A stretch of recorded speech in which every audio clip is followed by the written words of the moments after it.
আজ আমাকে কথা বলতেই হবে ইনশাআল্লাহ, কারণ আগামীতে আবার আপনাদের সাথে দেখা হবে কিনা আমি জানি না। কথা বলতেই হবে। বসেন, কেউ দাঁড়িয়ে থাকবেন না। আমি দেখতে পাচ্ছি বাংলাদেশের ভাগ্য আকাশে উত্তর গগনে কালো মেঘ জমা হয়েছে। ঝড়ের পূর্বাভাস লক্ষ্য করছি। যদি মোকাবেলা করতে না পারেন সক্ষম ভাবে, এমন অন্ধকার গাঢ় কালো অমাবস্যার রাত আসতে পারে যার সুবে সাদেক হওয়া অসম্ভব। সুতরাং আপনারা কি কাপুরুষের মতো কাফের মুশরিকদের গোলামি করে মরতে চান? বিড়ালের মতো 500 বছর বেঁচে থাকার কোনো লাভ নাই। সিংহের মতো 1 ঘন্টা বাঁচতে চাই। আমাদেরকে বলা হয় সাম্প্রদায়িক উস্কানিমূলক কথা নাকি আমি বলি।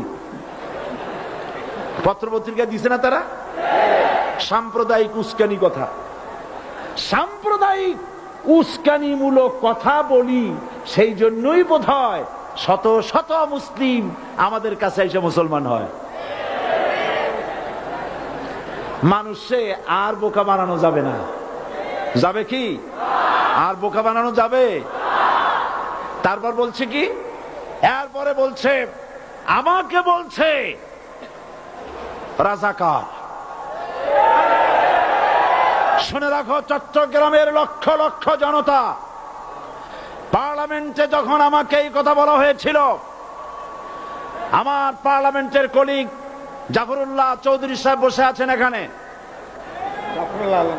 হ্যাঁ, জাফরুল ইসলাম চৌধুরী বসে আছেন পাশে। প্রধানমন্ত্রী সুদ্ধা, অন্তত 3 শতাধিক পার্লামেন্টের সম্মানিত সদস্যরা সেদিন বসা।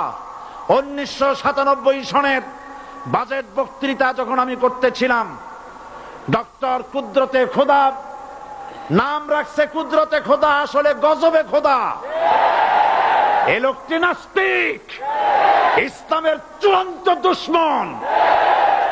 তার প্রণীত শিক্ষা ব্যবস্থার যখন সমালোচনা করছিলাম, ট্রেজারি বেঞ্চ থেকে আমাকে বলা হলো রাজাকার।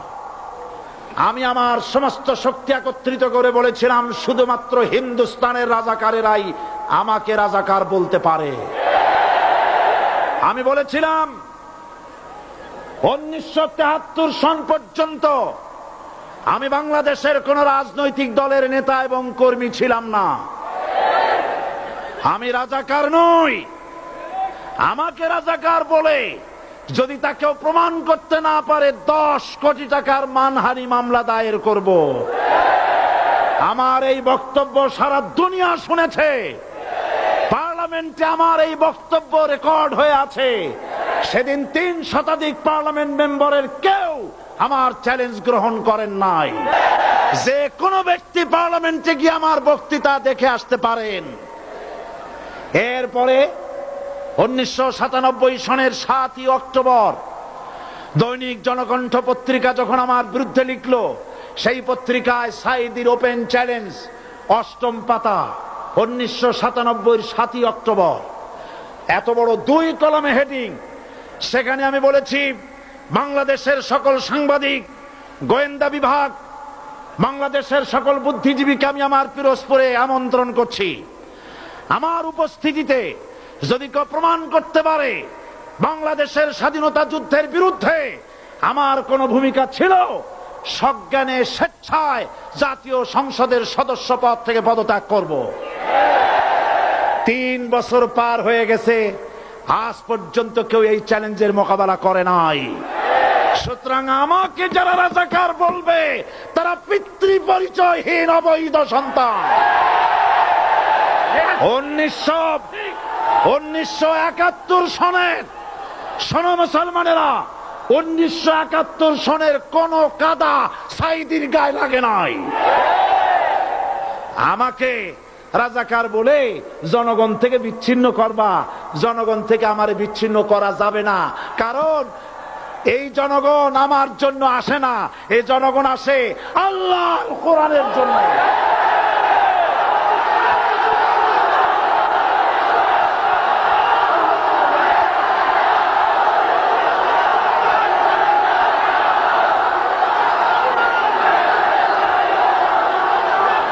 আজকে আর যারা ইসলামের কথা বলে, তারাই রাজাকার, তারাই মৌলবাদী। মৌলবাদী বললে আমরা অসন্তুষ্ট হই না, কারণ মৌলবাদী শব্দটা আসছে মূল থেকে। মৌল শব্দ এসেছে মূল থেকে। মূলবাদী তার মানে যারা মূলে আছে। মূল হলো কোরআন, মূল হলো হাদিস, মূল হলেন আল্লাহ, মূল হলেন আল্লাহ রসুল। আমরা আছি মূলে। এখন বলেন তো মূলের শক্তি বেশি না আগার শক্তি বেশি?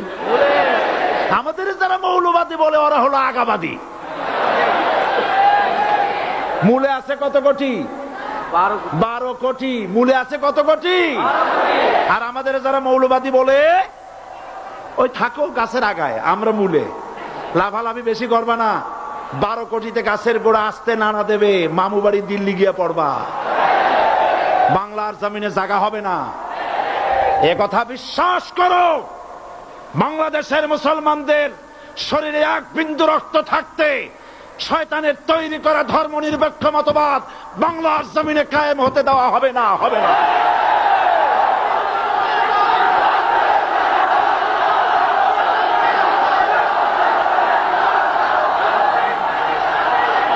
রাসূল করিম সাল্লাল্লাহু আলাইহি ওয়াসাল্লাম কোরআন প্রতিষ্ঠার জন্য আন্দোলন করেছিলেন। আয়াতুল কুরসি আমাদের সে কথাই শিখেছে। আল্লাহ রাব্বুল আলামিন বলেন, আল্লাহু লা ইলাহা ইল্লা হুয়াল হাইয়ুল কাইয়্যুম। প্রাণ খুলে পড়েন, আল্লাহু লা ইলাহা ইল্লা হুয়াল হাইয়ুল কাইয়্যুম। আল্লাহ হচ্ছেন তিনি, যিনি ছাড়া কোনো ইলাহা নাই, আইনদাতা নাই, বিধানদাতা নাই। আমরা মানুষের তৈরি করা আইন মানি না। 12 কোটি মুসলমানের দেশে আইন তৈরি করবে মানুষ, আমরা মানব না। পার্লামেন্টে তৈরি হতে হবে কোরআন দিয়ে, পার্লামেন্টে আইন তৈরি হতে হবে কোরআন দিয়ে। সুতরাং ভয় যতই পান আর যতই ষড়যন্ত্র করেন, 4 দল যখন একত্রিত হয়েছে, ঐক্যবদ্ধ থাকবে, সরকার ঐক্যবদ্ধভাবে গঠন হবে, নির্বাচন ঐক্যবদ্ধভাবে হবে এবং কোরআন হবে, আল কোরআনের পার্লামেন্ট হবে বাংলাদেশে।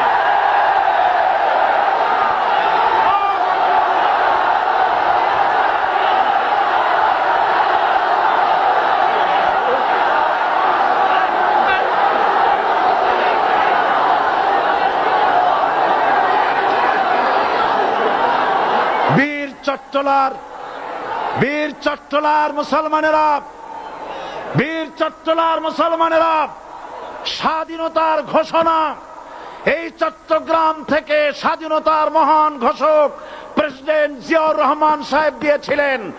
এই চট্টগ্রাম থেকেই ইসলামী রাষ্ট্রের ঘোষণা হবে।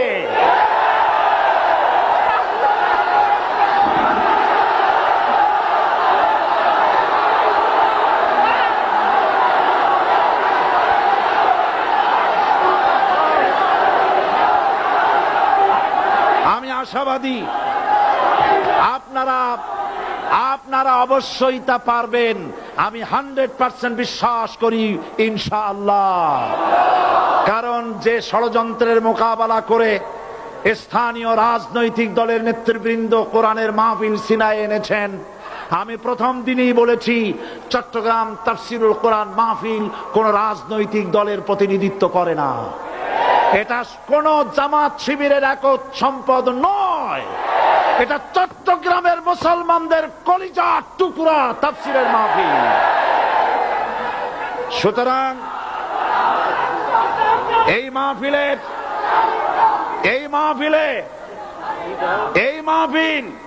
চট্টগ্রামে থাকবে ইনশাআল্লাহ কিয়ামত পর্যন্ত। 144 ধারা 288 হয়ে গেছে, ষড়যন্ত্র পায় পায় চলে গেছে। আমি ওই সব ছেলেদের বলি, সরকারি দলের ছাত্র হইয়া মুসলমানদের বিপক্ষে যাইও না। এদেশের ভাগ হয়ে